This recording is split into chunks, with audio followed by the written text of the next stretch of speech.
মানুষ কর্ম করে। আমি বারংবার বলি যে ফলের আশা করবেন না।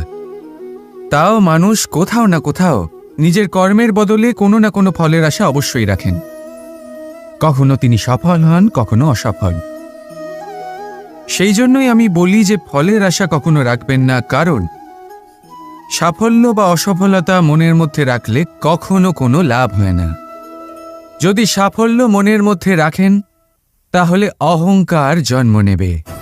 যদি অসফলতা মনের মধ্যে রাখেন তাহলে এক হীনমন্যতায় আপনি ভুগবেন, যা দিয়ে কোনো শুভকর্ম হবে না।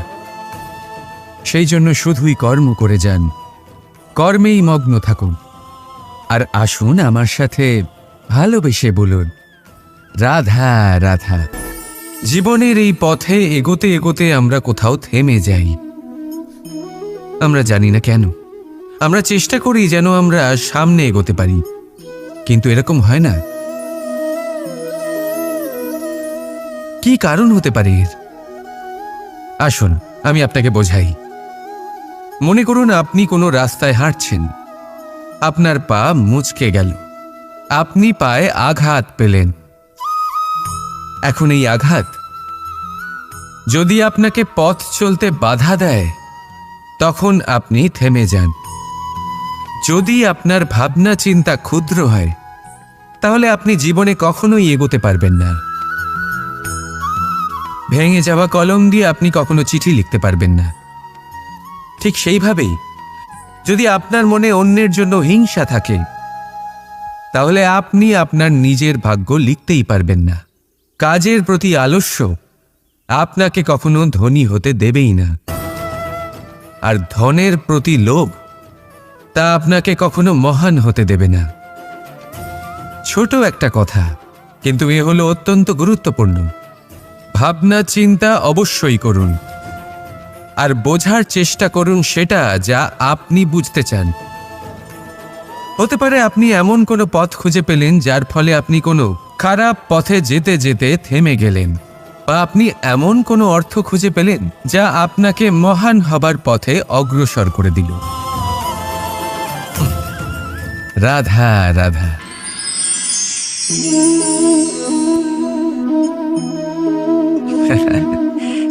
আপনি হয়তো ভাবছেন আমি কি করছিটা কি। আজ আমি ভাবলাম যে রান্না করতে একটু সাহায্যই করে দিই, তাই চাল বেছে দিচ্ছিলাম। ভেবেছিলাম এই কাজটা অত্যন্ত কঠিন হবে।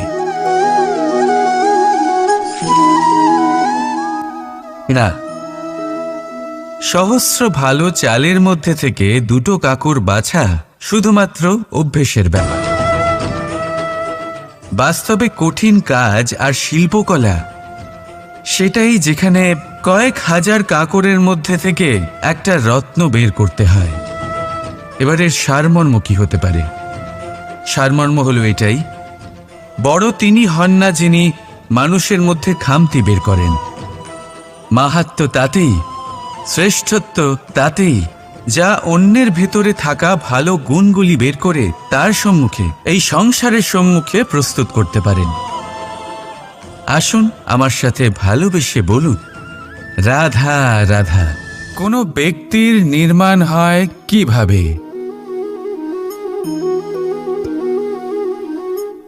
কেউ বলবেন পঞ্চতত্ত্বের দ্বারা, কেউ বলবেন আত্মা, দেহ ও চেতনার দ্বারা, কেউ বলবেন ঈশ্বরের কৃপার দ্বারা, তো কেউ বলবেন এই প্রকৃতির পরীক্ষার দ্বারা।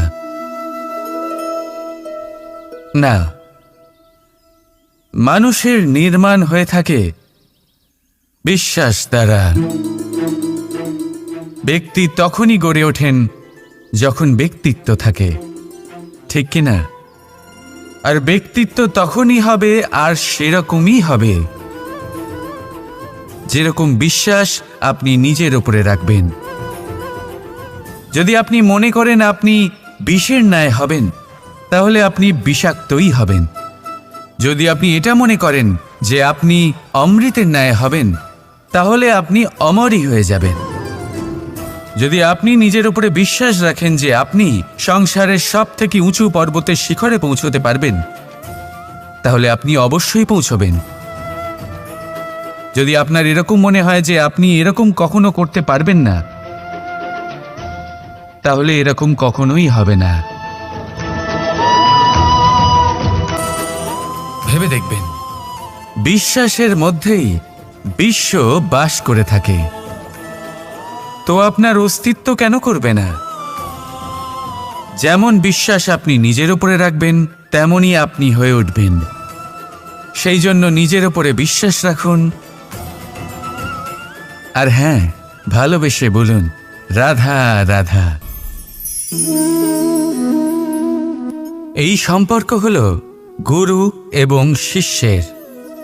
গুরু হলেন ধনুকের সেই প্রত্যঞ্চার মতো, যিনি নিজেকে পেছনে রেখে শিষ্যকে তার গন্তব্যের দিকে এগিয়ে দেন, তাকে নিজের লক্ষ্য ভেদ করতে দেন, আর সর্বদাই কঠোর হয়ে থাকেন যাতে শিষ্য কখনোই নিজের লক্ষ্যচ্যুত না হয়। ধন্য হলেন এমন গুরু যারা শিষ্যকে নিজের গন্তব্যে পৌঁছেও দেন এবং তার সব কৃতিত্ব তাকেই দেন, নিজের শিষ্যকে, নিজের বাণকে। তাহলে আপনারা চিরকাল এরকম গুরুকে মনে রাখবেন, সর্বদা তাদের সম্মান করবেন, সর্বদা তাদের ভালোবাসবেন, কখনো জীবনে পিছিয়ে পড়বেন না আপনি। আসুন আমার সাথে ভালোবেসে বলুন, রাধা রাধা। আপনি কি কখনো কোনো উঁচু পর্বতের শিখরে পৌঁছতে পেরেছেন? যদি পৌঁছে থাকেন বা যদি আপনি কোনো উঁচু পর্বতের শিখরে যান, তাহলে ভালো করে দেখবেন, আপনি যত উঁচুতে অগ্রসর হতে থাকবেন, আস্তে আস্তে সমস্ত বনস্পতি বিলুপ্ত হতে থাকে। তারপরে সমস্ত গাছপালা, পশু পাখি সব বিলুপ্ত হতে থাকে। শেষ পর্যন্ত সেই শিখরে থেকে যায় শুধুমাত্র শান্তি, নীরবতা। আমাদের মানুষের সাথেও এটাই হয়। মানুষ যখন আত্মবিকাশের পথে অগ্রসর হতে থাকে এবং নিজের জীবনের শিখরে পৌঁছতে চায়, তখন তার একা থাকা অত্যন্ত প্রয়োজনীয় হয়। আর তাকে তখন ত্যাগ করতে হয় নিজের সুখ স্বাচ্ছন্দ্য, নিজের সম্পত্তি, নিজের সমৃদ্ধি, নিজের সৌন্দর্য। দেখুন, জীবনের শিখরে পৌঁছনো একেবারেই সহজ কাজ নয়। এ হলো অত্যন্ত দুর্গম এক পথ। কিন্তু যদি আপনি সেখানে পৌঁছতে চান, তাহলে আপনাকে ত্যাগের প্রবৃত্তি জাগিয়ে তুলতে হবে। ত্যাগ কি সেটা জানতে হবে, কারণ ত্যাগের ফলেই মনে শান্তি আসে, আর সেই শান্তির ফলে মনে উৎপন্ন হয় প্রেম। আর এই প্রেমই হলো জীবনের অন্তিম লক্ষ্য। তাহলে আসুন আমার সাথে ভালোবেসে বলুন, রাধা রাধা। মানুষ নিজের জীবনে ঈশ্বরকে খুব মান্য করে, ওনার জন্য কি না করে। ভিন্ন ভিন্ন নামে তাকে স্মরণ করে, তাকে পুজো করে, তার আরাধনা করে। সে জানে যে ঈশ্বর তাকে শক্তি অবশ্যই দেবেন, তাকে সাহায্য অবশ্যই করবেন। কিন্তু যখন প্রশ্ন আসে গুরু এবং ঈশ্বরের, তখন গুরুর মান কখনো কম হওয়া উচিত নয়। কারণ সত্যি বলতে কি, গুরুই হলেন সেই সিঁড়ি যা বেয়ে আপনি ঈশ্বরের কাছে পৌঁছানোর পথ খুঁজে পাবেন। সেই পথ আপনি গুরুর থেকেই পাবেন। গুরু না থাকলে আপনি কখনো ঈশ্বর লাভ করতেই পারবেন না। আর জীবনে অনেক সময় লক্ষ্যের থেকেও অনেক বেশি গুরুত্বপূর্ণ হলো পথ। তাই এই পথের সম্মান করতে শিখুন, অর্থাৎ গুরুকে সম্মান করতে শিখুন, কারণ গুরুই হলেন পরমেশ্বর। তাহলে আসুন আর আমার সাথে ভালোবেসে বলুন, রাধা রাধা। পঞ্চমহাভূত। জীবন রচনায় এর অবদান অনস্বীকার্য। এই পঞ্চমহাভূত আসলে কি? জল, বায়ু, অগ্নি, মাটি আর আকাশ। এবার শুধুমাত্র জীবন রচনায় এর অবদান আছে তা নয়, শুধু শরীর রচনাতে এর যোগদান আছে তা নয়, বরং এরা হলো আমাদের জীবনের সবথেকে বড় শিক্ষক। এবার আপনারা সকলে চমকে যাবেন, হয়তো আপনারা এই দৃষ্টিভঙ্গি দিয়ে কখনো দেখেননি। আমি আজ আপনাদের বোঝাবো। এদের মধ্যে সবথেকে বড় তত্ত্ব জল। এ আমাদের কি শেখাচ্ছে? এই জল এর নামই হলো জল, কিন্তু এ কখনোই আমাদের জ্বালায় না, আমাদের জ্বলনের কারণ হয় না। তাহলে কি করে? আমাদের তৃষ্ণা মেটায়, আমাদের শীতলতা প্রদান করে, জীবন দান করে। এর দ্বারা আমরা কি শিক্ষা লাভ করি? যে আপনার উৎপত্তি যেখান থেকেই হোক না কেন, আপনি যেখানেই জন্মগ্রহণ করুন না কেন, আপনার কর্ম সর্বদা শ্রেষ্ঠ হওয়া উচিত। আপনি জলকে যে কোনো পাত্রে রাখুন না কেন, সে সেই অনুসারেই নিজের আকার ধারণ করে নেয়। এর দ্বারা আমরা কি শিক্ষা পাই? এই শিক্ষাই পাই যে যে কোনো পরিস্থিতিতেই নিজেদের মানিয়ে নিতে হবে, নিজেকে সেরকম করে নিতে হবে। যে দেশেই থাকি না কেন, যে স্থানেই থাকি না কেন, যে পরিস্থিতিতেই থাকি না কেন, যে ব্যক্তির সাথেই থাকি না কেন, আমাদের সুখময় হয়ে জীবন অতিবাহিত করা উচিত। দেখুন, আমাদের কত বড় একটা শিক্ষা দিল এই জল, যা আমরা কোনোদিন দেখতেই পাইনি। নিজেকে জলের মতোই করে তুলুন। সুখের ধারায় স্বাচ্ছন্দ্যে প্রবাহমান হতে থাকবেন আপনি।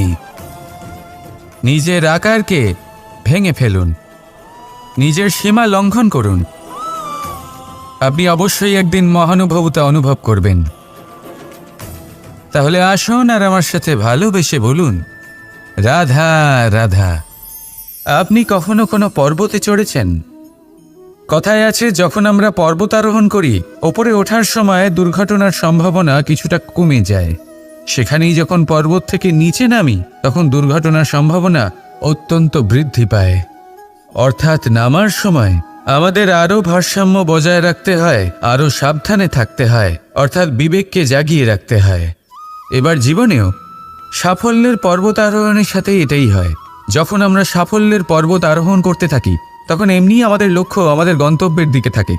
আমরা নিরন্তর পরিশ্রম করি, চেষ্টা করতে থাকি, আমাদের মধ্যে সেই উৎসাহ থাকে, সেই সাহস থাকে। কিন্তু একটা কথা সত্যি, সমস্ত আরোহণের পরে অবরোহণ থাকে। আর এই অবরোহণই থাকে যেখানে বেশিরভাগ মানুষ নিজের ভারসাম্য বজায় রাখতে পারেন না, আর সেইখানেই ভেঙে পড়েন। তাই জীবনে যদি সাফল্যের শিখরে পৌঁছতে চান, তাহলে আপনাকে নিরন্তর প্রয়াস করতে হবে, সংঘর্ষ করতে হবে, পরিশ্রম করতে হবে, আর নিজের লক্ষ্যের দিকে একাগ্রতা কেন্দ্রীভূত করতে হবে। তাহলে আপনি নিজের লক্ষ্য অবশ্যই পাবেন। কিন্তু যখন অবরোহণের সময় আসবে, যা নিশ্চিত রূপে আসবেই, তখন আপনাকে সংঘর্ষ করতেই হবে, ধৈর্য ধরতেই হবে, সাবধানে থাকতেই হবে, ভারসাম্য বজায় রাখতেই হবে। এটা হলো অত্যন্ত আবশ্যক, কারণ পরবর্তী সাফল্যের শিখরে আপনাকে পৌঁছতেই হবে, আর তার জন্য আপনাকে সুরক্ষিতভাবে অবরোহণ করতেই হবে। ঠিক কি না? আসুন আর আমার সাথে ভালোবেসে বলুন, রাধা রাধা। যখনই কোনো ঘূর্ণিঝড় আসে, কোনো প্রলয় আসে, তখন দেখবেন তা কত বৃহৎ প্রভাব ফেলে, কত বড় বিনাশ ঘটায়, বিধ্বংস সৃষ্টি করে। যখন বন্যা আসে, তখন কত গভীর প্রভাব ফেলে, কত সর্বনাশ ঘটায়। নদীর পাড়ও ভেঙে বয়ে নিয়ে যায়। সেখানে কোনো গাছকে দেখুন, শান্তভাবে দাঁড়িয়ে থাকে, চুপ করে, আর নিজের কাজ করে, ছায়া প্রদান করে, ফল প্রদান করে, কোনো শব্দ না করেই নীরবে কর্ম করে। যদি নদীর কথা বলি, নদী যখন বয়ে চলে, খেতে জল প্রদান করে, বনস্পতিদের প্রাণ প্রদান করে, আমাদের পানীয় জল দেয়। এত মহান কাজ করে কোনো শব্দ না করে, নীরবতার সাথে। এ হলো এক শিক্ষা, যে এই সংসারে যারাই মহান কর্ম করেন, তারাই নীরব থেকে সেই কর্ম করতে থাকেন। কারণ ওনারা জানেন যে গুরুত্বপূর্ণ প্রচার নয়, বরং কর্ম। আর যারা রুদ্রের সাথে থাকেন, কোলাহল করেন, তারা শুধুমাত্র ধ্বংসই করেন। এবার আপনি মৌন থেকে শুধুমাত্র কর্ম করে মহান হতে চান, নাকি রুদ্রের সাথে থেকে বিধ্বংস ঘটাতে চান? সিদ্ধান্ত আপনারই। আসুন আর আমার সাথে ভালোবেসে বলুন, রাধা রাধা। মন্থন। আমরা সবাই এটাই জানি যে অমৃত পাওয়ার জন্য সমুদ্র মন্থন করা হয়েছিল, কিন্তু এর পিছনে যে মহান উদ্দেশ্য ছিল তা বেশিরভাগ লোকই বোঝে না। আজ সেই মহান উদ্দেশ্য আমি আপনাদের বুঝিয়ে বলছি। আমাদের জীবনে এই অমৃত লাভ করার জন্য পথপ্রদর্শক হয় মন্থন, তারপরে আমরা করি প্রতিজ্ঞা, তারপর নিই প্রস্তুতি, যেটা দেবতারা আর অসুরেরা একসাথে করেছিলেন। তারপর আমরা করি চেষ্টা। বাসুকীর মুখ থেকে বিশ্বশ্বাস নির্গত হওয়া এটা প্রারম্ভিক বাধা হয়ে দাঁড়িয়েছিল। তবুও আমাদের লক্ষ্য দৃঢ় ছিল। যদিও সমুদ্র মন্থন থেকে হলাহল উঠে এলো, আমরা ভয় পাইনি, আমরা সেটার মোকাবিলা করলাম। ঠিক সেই পথেই যখন আমরা অনেক অমূল্য রত্ন পেলাম, নক্ষত্র পেলাম, সেটার প্রতি আকর্ষিত না হয়ে অমৃত লাভ করার পরেই আমরা শান্ত হলাম। এইভাবে যদি আপনি নিজের জীবনে প্রতিজ্ঞা, প্রস্তুতি, চেষ্টা, দৃঢ় নিশ্চয়, অটল থাকা আর আকর্ষণ থেকে বিরত থাকেন, যদি এইসব গুণ আপনার ভেতরে একত্রিত করে নেন, তাহলে আপনিও আপনার জীবনের অমৃত অবশ্যই লাভ করবেন। রাধা রাধা। চিন্তা। সবাই বলে চিন্তা করা উচিত নয়, কিন্তু চিন্তা সবাই করে। যিনি বৃদ্ধ ব্যক্তি হন, তিনি নিজের অতীতের সাথে বর্তমানের তুলনা করে চিন্তিত থাকেন। একজন যুবক ব্যক্তি ভবিষ্যতের বিষয় চিন্তা করে, নিজের লক্ষ্য কিভাবে পূরণ করা যায় সেই চিন্তায় মগ্ন থাকে। শুধু একজন বালকের না তো তার ভবিষ্যতের চিন্তা থাকে আর না অতীতের দুঃখ থাকে। আর এরকম কেন? কারণ সে শুধুমাত্র বর্তমান নিয়ে ভাবে, আর তাই সে সব থেকে বেশি সুখী। তাই মনে রাখবেন, যদি আপনি আপনার বর্তমানের বিষয়ে ভাবেন, তাতে বাঁচেন, সেটাকে ঠিক রাখেন এবং সেটাকে আরো ভালো করে তোলেন, তাহলে আপনার অতীত আর আপনার ভবিষ্যৎ আপনা থেকেই ঠিক হয়ে যাবে।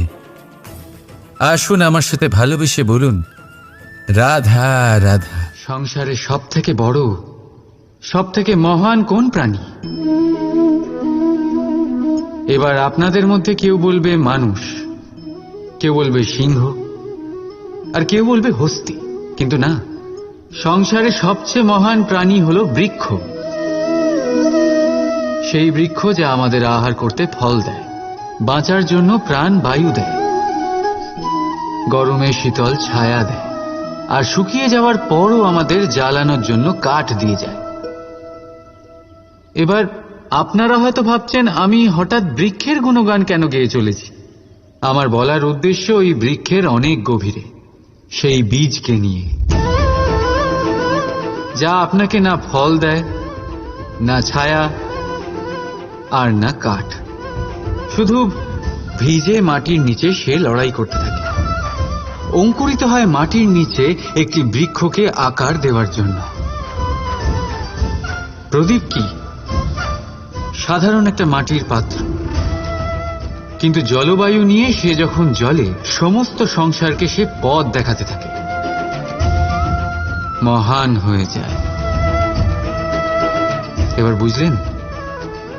যদি মহান হতে হয় তাহলে কিছু করে দেখাতে হবে। কোনো তফাৎ হয় না যে আপনি ছোট না আপনি বড়। কিছু করলে তবেই কিছু হবে। আপনি চলা শুরু করুন, কোথাও না কোথাও তো পৌঁছবেন।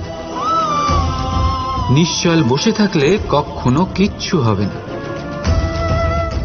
মনে রাখবেন, কিছু আরম্ভ করতে গেলে মহান হওয়ার একেবারেই প্রয়োজন পড়ে না, কিন্তু মহান হতে গেলে কিছু আরম্ভ করা অতি আবশ্যক। রাধা রাধা। একটা শব্দ আছে যেটা আমরা মাঝে মাঝেই অথবা অনেকবার শুনতে পাই, স্বার্থ।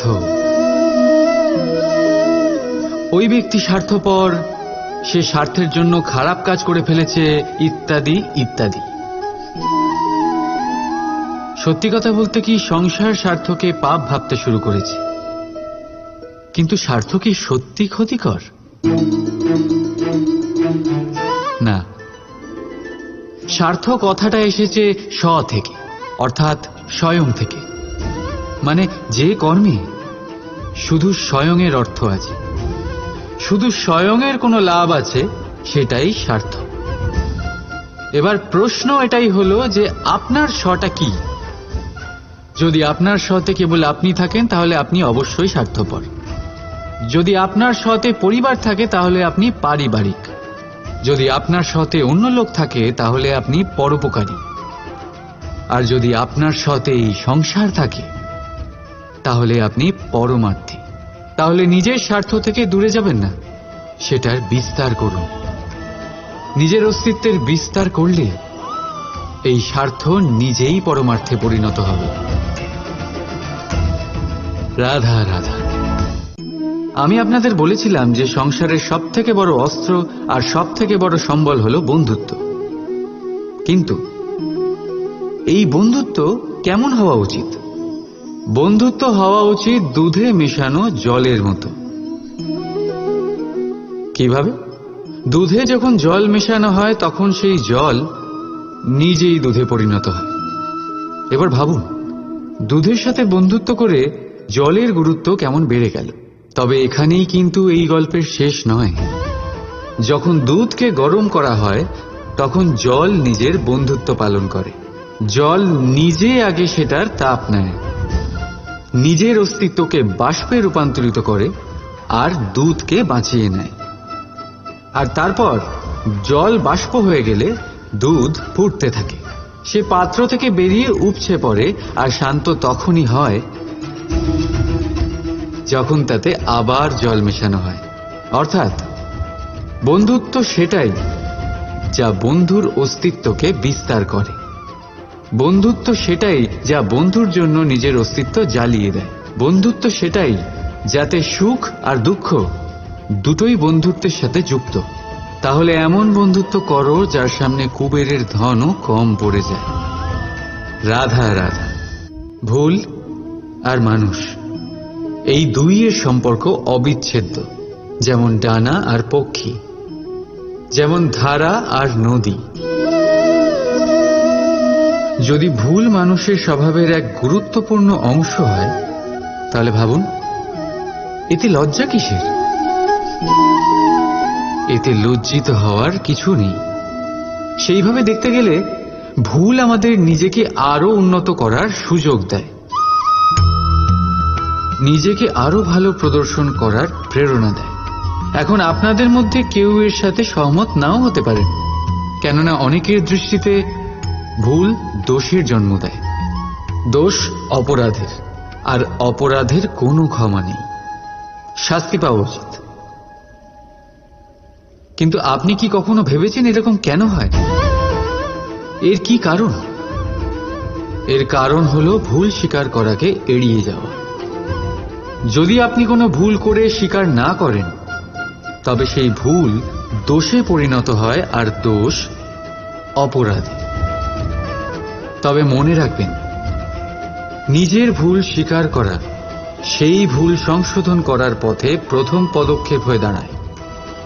আর সর্বদা মনে রাখবেন, অপরাধ হলো সেটাই সময় মতো নিজের ভুল স্বীকার না করা। রাধা রাধা। ধর্মরথের 4টি অশ্ব চালানোর জন্য যিনি সারথি হবেন তার যে 4টি গুণ থাকা প্রয়োজন, সেই সমস্ত গুণ অর্জুনের মধ্যে উপস্থিত রয়েছে।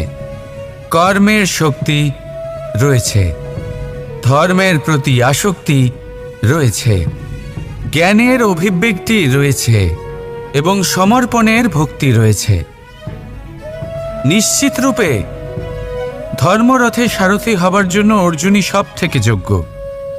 আর ও শুধুমাত্র দ্রৌপদীর স্বামীই হবে না, ইতিহাসে কুরুবংশের রাজকুমার বা ইন্দ্রপুত্রের নামেই শুধু পরিচিত হবে না, বরং অর্জুনই স্বয়ং ইতিহাস রচনা করবে।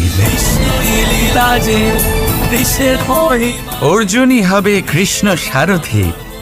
যত্র যোগেশ্বর কৃষ্ণ তত্র পার্থ ধনুর্ধর।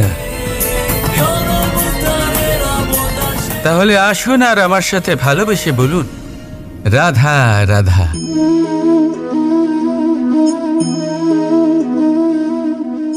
আপনার কি মনে হয় আমি কি করছি?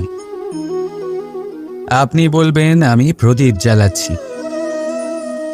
সঠিক, কিন্তু প্রশ্ন হচ্ছে যে আমি কি আপনাকে বলেছি যে একে প্রদীপ বলা হয়? না। এই প্রদীপ কি নিজেই নিজের পরিচয় আপনাকে দিয়েছে? না। তাহলে আপনি কি করে জানলেন যে একে প্রদীপ বলা হয়? উত্তর হচ্ছে প্রকাশ, যে স্বয়ং জ্বলে অন্ধকারের মধ্যে সংসারকে পথ দেখায়, সেটাই প্রদীপ।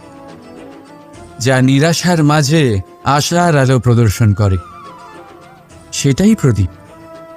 অপর দিকে আছে সাপ, যাকে না দেখেও তার ফনার আওয়াজ শুনেই লোকে ভয় পেয়ে যায়।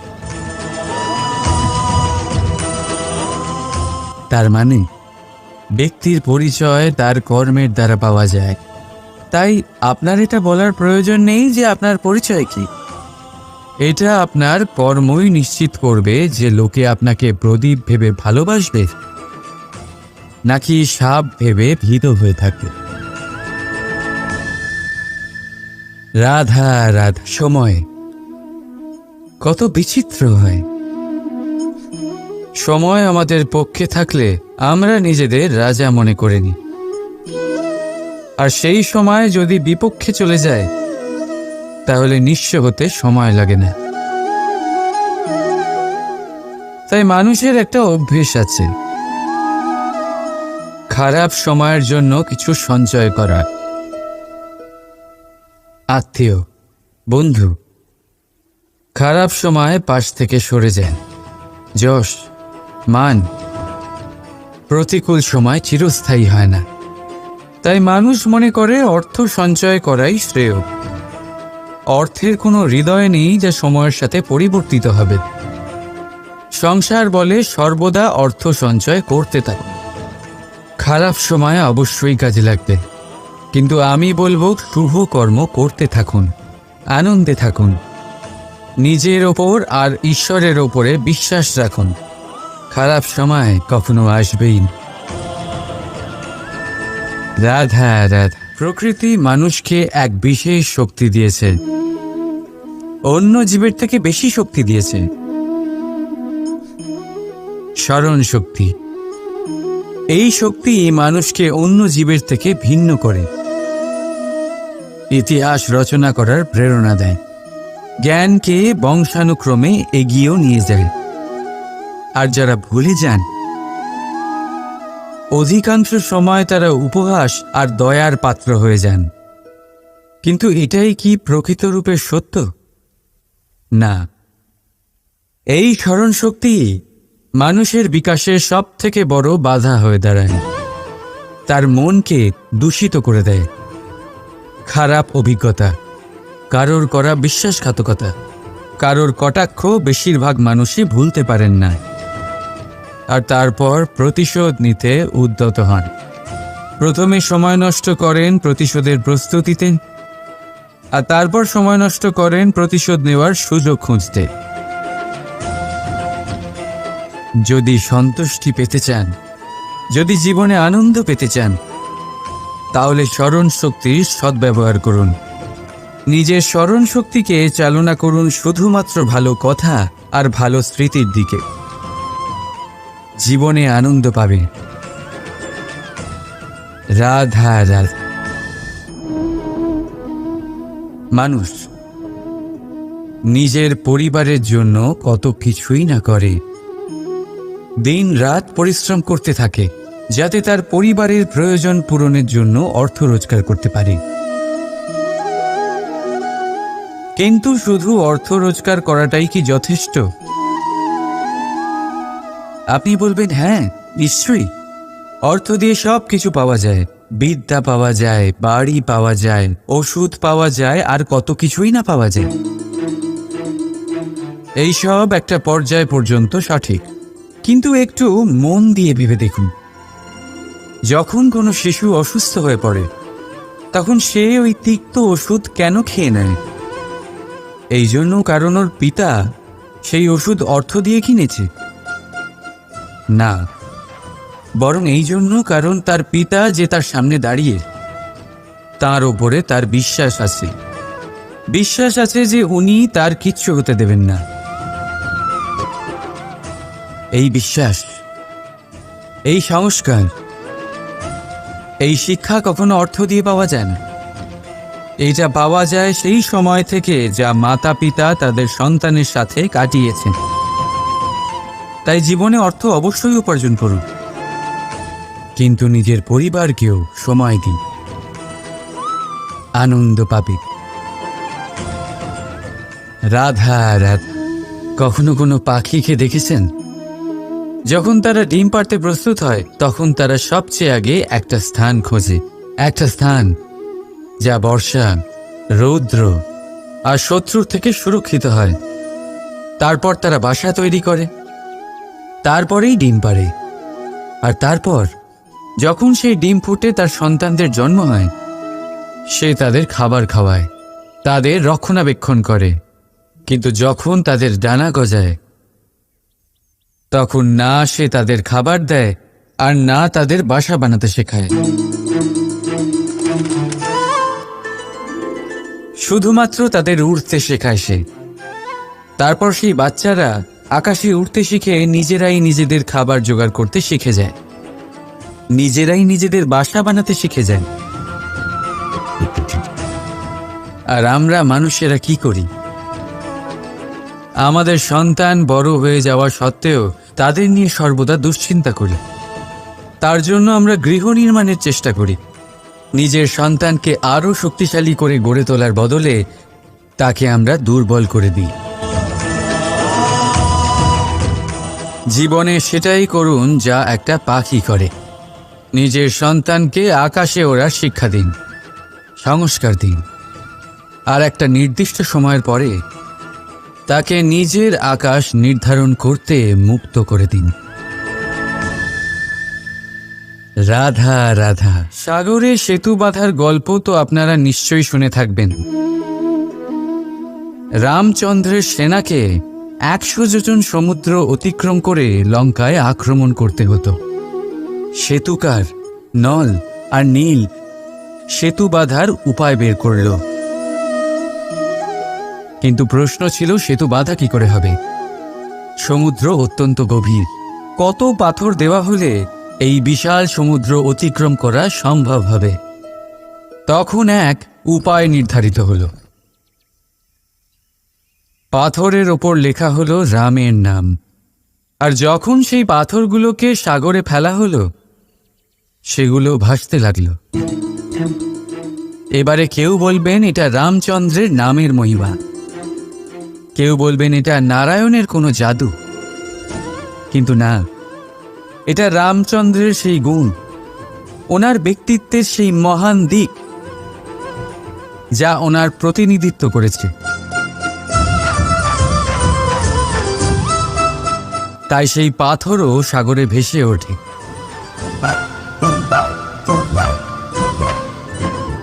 ঠিক সেইভাবেই যেখানে আমরা থাকি না, সেখানে আমাদের গুণ আমাদের প্রতিনিধিত্ব করে। আমাদের নামের শক্তি আমরা নিজেরাই তৈরি করি, আমাদের কর্ম দিয়ে, আমাদের গুণ দিয়ে। এবার সিদ্ধান্ত আপনার যে আপনার নামের সাহায্যে কেউ বিপদ থেকে উদ্ধার হবে, নাকি আপনার দুষ্কর্মের ফলে কেউ ডুবে যাবে। ভালো করে ভেবে দেখুন। রাধা রাধা। আমাদের জীবনে গুরুজনেরা, জ্ঞানী মানুষজন সবসময় একটা কথা বলেন, ধৈর্য ধরো। শুধুমাত্র দুটো শব্দ, কিন্তু কতটা বিশাল সেটা বোঝার চেষ্টা করুন। ছোট একটা অস্ত্র হাতে নিন এবং একটা বিশাল পর্বতে নিরন্তর প্রহার করতে থাকুন। ধৈর্য ধরে সেই কাজ করতে থাকুন। এমন একদিন আসবে, এই বিশাল পর্বতে আপনি একটা পথ তৈরি করবেন। কোনো ধনুর্ধর যখন নিজের বিদ্যা অর্জন করেন, তখন তাকেও ধৈর্য ধরতে হয়, তার নিজেকে সময় দিতে হয়, তবেই সে ধনুর্বিদ্যা শিখতে পারে। সেইভাবে আমাদের জীবনেও ধৈর্য ধরার খুব প্রয়োজন। পরিবারে ধৈর্য রাখতে পারলে তাহলে আস্তে আস্তে দেখবেন প্রেম বৃদ্ধি পাচ্ছে। সমাজে যদি ধৈর্য রাখতে পারেন তাহলে আস্তে আস্তে এই সমাজ আপনাকে সম্মান করবে। যদি নিজের জীবনে ধৈর্য রাখতে পারেন তাহলে নিজে থেকেই আত্মবিশ্বাস বাড়বে, নিজের বিকাশ হবে। জীবনে সবই সম্ভব যদি ধৈর্য রাখতে পারেন। হয়তো আস্তে আস্তে হবে, কিন্তু হবে অবশ্যই। শুধু ধৈর্য রাখুন, কারণ ধৈর্যই সব থেকে বড় পুঁজি। আসুন আর আমার সাথে ভালোবেসে বলুন, রাধা রাধা। আমাদের জীবনে যখনই আমরা কোনো বড় দায়িত্বের সম্মুখীন হই তখন আমরা তার থেকে দূরে পালাই, আর এই অজুহাত দিই যে না না, এত বেশি ভার বহন করার যোগ্যতা আমার নেই, আমি করতেই পারবো না। দেখুন, এই সংসারে ভিন্ন ভিন্ন ধরনের গাছ আছে, ছোট গাছ, বড় গাছ, কিন্তু বটগাছের মতো বড় এবং নিবিড় গাছ আর একটাও নেই। সে নিঃস্বার্থভাবে এই সংসারকে সেবা করে যায়, ছায়া প্রদান করে, শীতলতা প্রদান করে। আর যখন এমন সময় আসে যখন তার ওপর বোঝা অত্যন্ত বেড়ে যায়, সে কিন্তু কোনোভাবেই ভেঙে পড়ে না। তখন সে নিজের নিঃস্বার্থ কর্মের ফল লাভ করে, সেই নিঃস্বার্থ কর্ম যা সে করেছে। তার দেহ থেকে ছোট ছোট ঝুড়ি বার হয় এবং তা কাণ্ডের আকার ধারণ করে। সেই কাণ্ড মাটির কাছে পৌঁছয় এবং তারপর তা বটগাছের সহায়ক হয়ে ওঠে, সে ভেঙে পড়ে যায় না। এইভাবে আপনিও জীবনে নিঃস্বার্থভাবে সবার সেবা করুন, ভালোবাসুন, সবাইকে সাহায্য করুন। যেদিন আপনার ওপর বোঝা অত্যন্ত বেড়ে যাবে সেদিন এই সব মানুষ আপনাকে সাহায্য করার জন্য আসবেন, আপনার শক্তি হয়ে উঠবেন, আর আপনি বটগাছের মতোই মহান এবং বিশাল হয়ে উঠবেন। আসুন আর আমার সাথে ভালোবেসে বলুন, রাধা রাধা। একটা শব্দ আছে, পরিস্থিতি। অনেক মানুষের মুখে আমরা এই শব্দ শুনি। জীবনে যখন অসফল হই, দুঃখ আসে, সংকট আসে, কোনো বিপদ ঘনিয়ে আসে, তখন সমস্ত দোষ আমরা পরিস্থিতির ওপর চাপিয়ে দিই, আর দেখতে গেলে কোথাও না কোথাও ঠিকই করি। এই পরিস্থিতি প্রত্যেক দিনের মতো পাল্টাতে থাকে, কিন্তু এই দিন, এই রাত, এমন কেউ আছেন যিনি এর ওপরেও নিয়ন্ত্রণ সাধন করেন, আর তিনি হলেন সূর্য। ঠিক সেই রকমই আমাদের জীবনেও সূর্য হলো এই মন। যদি এই মনের উপর আমরা নিয়ন্ত্রণ করতে পারি তাহলে আমরা জীবনকেও নিয়ন্ত্রণ করতে পারবো। প্রথমে এই মনের রাজা হয়ে উঠতে হবে। তাই মনে রাখবেন, যদি মন দুর্বল হয় তাহলে পরিস্থিতি আমাদের সমস্যা বলে মনে হবে। এই মন যদি স্থির হয়, পরিস্থিতি প্রতিস্পর্ধা বলে মনে হবে। আর এই মন যদি শক্তিশালী হয়ে ওঠে তাহলে যে কোনো পরিস্থিতি আপনার কাছে একটা সুযোগ মাত্র, এমন এক সুযোগ যাতে অগ্রসর হয়ে আপনি মহান হয়ে উঠতে পারেন। এই মনের শক্তির বৃদ্ধি ঘটান, মহান হয়ে উঠুন, আর আমার সাথে ভালোবেসে বলুন, রাধা রাধা। খুব সুন্দর একটা কাহিনী আছে। একবার এক ব্যক্তি নিজের অসফলতার জন্য ত্রস্ত হয়ে সময় দেবতার তপস্যা করতে বসলেন। উনি তপস্যা করলেন এবং সময় দেবতা প্রসন্ন হলেন, মানুষের রূপ ধারণ করে ওনার সামনে প্রকট হলেন। এবার সেই ব্যক্তি ওনাকে জিজ্ঞেস করলেন যে কি এমন আছে যার জন্য আপনি বারবার জয়ী হন আর আমি চিরকাল পরাজিত হয়ে থাকি? কেন এত পরিশ্রম করা সত্ত্বেও আমি সাফল্য লাভ করতে পারি না? তখন সময় দেবতা উত্তর দিলেন যে দিন হোক বা রাত, ঝড় হোক বা ভূমিকম্প, রোদ হোক বা বৃষ্টি হোক, সময়ের সূত্রপাত হোক বা প্রলয়, আমি থামি না, আমি চলতেই থাকি। আর সেই জন্য যিনি থেমে যান তিনি পরাজিত হন আর আমি জয়ী হই। এটাই আমাদের শিখতে হবে। জীবনে সবসময় চলতে থাকুন, কখনো থামবেন না। হ্যাঁ, কিছুক্ষণের জন্য বিরতি নিতে পারেন, বিশ্রাম করার জন্য, নিজেকে আরো সশক্ত করে তোলার জন্য, কিন্তু থেমে যাবেন না। নিরন্তর কর্ম করতে থাকুন, পরিশ্রম করতে থাকুন, তবেই এই সংসার আপনাকে মনে রাখবে। আসুন আমার সাথে ভালোবেসে বলুন, রাধা রাধা।